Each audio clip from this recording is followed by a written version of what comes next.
that happening right now? I've heard that a lot, tax dollars for abortions in New York. Is that going on? Not in this state. I'm not really able to give an answer to that. I wouldn't, just from my own personal knowledge. I have also heard that that is happening and that it will happen. Actually, the Justice Foundation, that's the heads Operation Outcry. It is a law firm in San Antonio, Texas. They're filing a mass litigation suit having to do with health care because of our taxpayer money going to fund abortion. And so that is being collected, the evidence for that. But having to do with just here in our state, personally, I cannot say that I know one way or another. I had an abortion in New Jersey in '92, and it was paid for by the government. What do you say to the argument that doctors know best and you should rely on, and that patients should rely on their doctors, and this is just too far of an intrusion? Well, I would say that, for one thing, to me, an abortionist is not even upholding the Hippocratic Oath. So I don't consider them doctors. They are abortionists. They are there for profit only. I do not feel like if they were really trying to help women, they would help them to be able to encourage them, send them for help for others that would be able to help them, single parent or place for adoption. But I do not think that an abortionist is helping a woman. May I also add that when Roe v. Wade was passed, it was passed on the basis of a woman having a relationship with her doctor. And most women, I don't know what the percentage here, but most women don't even know the doctor until he steps between their legs to do the procedure. Can I ask if anyone to raise their hand, did you know the abortionists before you? They were not our doctors. And not only that, if there are complications after the abortion, that abortionist does not take care of you. They tell you to go to your doctor. Which most women will not do because of the shame. They will go to emergency room, and a lot of women even fail to do that just because of not wanting anyone to know what has happened. There were some opponents in the legislature to the bill who raised the question of people having this requirement for people who are having abortions because of a health, like either severe health problem, like with the baby, for example, if the baby was determined that the fetus was going to die. Somebody told their own personal story, and they were very frustrated with the idea that they could have been forced to have the ultrasound after making the decision for that reason. I'm just wondering what your thoughts are for like those special cases. Well, for starters, the special cases are very, very limited. I think it's like maybe less than 1% as far as, and really and truly when they say the health of the mother or the life of the mother or the life of that child, the percentages are very low. But also, if a baby is dying in a woman's womb, then our bodies are created naturally to miscarry that child. There's no need for even to have the abortion.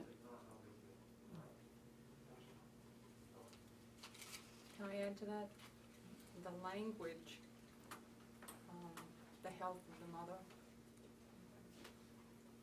the word language means the health of the mother can mean she's emotionally upset that she got pregnant, she's not happy, she doesn't want to have the baby, and they include that as the health of the mother. So you really need to look into what that means. And I would also like to say to your question, more than likely that woman is going to be having an ultrasound anyway because the doctor would not be able to find out about that abnormality unless she had an ultrasound. And so that would be happening anyway. And I would also like to state that in the state of Florida, there are at least 150 pregnancy resource centers where that woman could go and have an ultrasound for free. You said a sonogram would have changed your mind. Why? Because I would have been able to see the baby's beating heart. Do you think that would have A changed your blob mind of back when tissue. you had this? A blob of tissue does not have a beating heart. Yes, I know it would have changed my mind. And nor does a blob of Yes. tissue have arms and legs and fingers and toes. Yes. May I And say fully something formed. to that? personally say that after I went through 3 abortions, and I eventually did get pregnant with a child I was going to keep, at 6 weeks, gestational age, I had an ultrasound, and it was at that time I saw a tiny heartbeat. Prior to that, I was told it was nothing more than a clump of tissue, a clump of cells, something no different than a monthly period. To me, I was lied to, I was deceived, and that's why I believe, as do other ladies here, that had they seen an ultrasound, that could have definitely made a huge difference for them in their choice that they made, thereby not suffering the regret that we have now for our loss. Where do you think Governor Christ currently stands on abortion? I don't know. I have met him in the past, and he said that he was pro-life. I don't know where he stands right now. He seems to change his position a lot lately. Do you think that if he vetoes this bill, that's a statement that he is not pro-life? I can't answer for him. Well, I'm just wondering if you would consider that a statement, a non-pro-life statement. I would personally, because he has the power. He has the power in his pen to choose life or death, basically, when he makes the decision on this bill. Because if he allows it to come in law, he will be protecting women's health, and we know that for many of the women, when they see an ultrasound and are shown the truth, then yes, they will continue their pregnancy.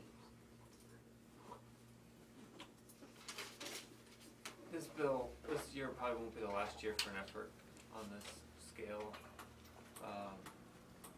Going into next year, which governor do you think is more pro-life? Who would you think would sign this bill on your behalf? I'm really not familiar with all of the candidates, so I personally Between can't. Bill McCollum or Rick Scott, the Republicans, do you know where either of them I have stand? heard just that Bill McCollum is pro-life. I'm not familiar with Rick Scott. Bill McCollum's folks are attacking Rick Scott right now because the hospital he ran 20 years or 15 years ago did elective abortions.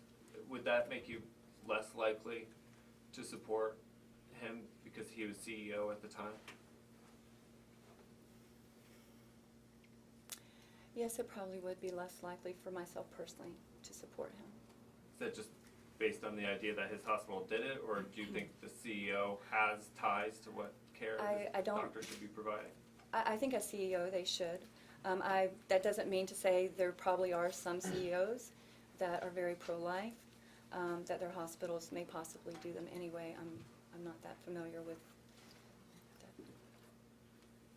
that. Anyone else want to take a stab at that? I would. I used to be pro-choice. You know, I used to be Used to very be vocal pro-choice. in trying to justify my own decision, and education changed that. And I would only hope that he wasn't educated about abortion at that time. And I would love to know his current position and consistency of that current position, and how he backs that up. We all have past. Daria also is going to. I would just like to, at this point, we are going to close the press conference, but we are going to take a procession up to the Capitol, and we invite you to come with us, to join us. We will be walking up Capitol Street to Monroe, to the courtyard, and there you will see a large display of baby shoes. We will be adding our own baby shoes to that display. We will then go into the rotunda, and we will present to Governor Christ's office declarations which, again, are legally admissible evidence of how Florida women have been harmed by abortion and how ultrasound could have helped them make a healthier choice for themselves and their babies. We invite you to join us, please, and thank you for coming today.